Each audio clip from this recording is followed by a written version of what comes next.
वज़ीर आला खैबर पख्तूनख्वा महमूद खान ने कोरोना से शहीद होने वाले डॉक्टर जावेद के अहल खाना से मुलाकात की।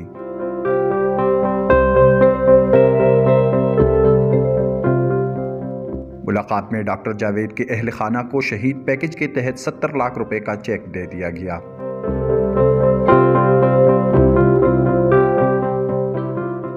वज़ीर आला महमूद खान ने कहा कि सूबाई हुकूमत शुहदा के वरसा को कभी तनहा नहीं छोड़ेंगी। शुहदा पैकेज के तहत शहीद होने वाली दीगर तिबी अमले के वरसा को भी जल्द चेक्स दिए जाएंगे। वक़ास हरून, sportstory.news।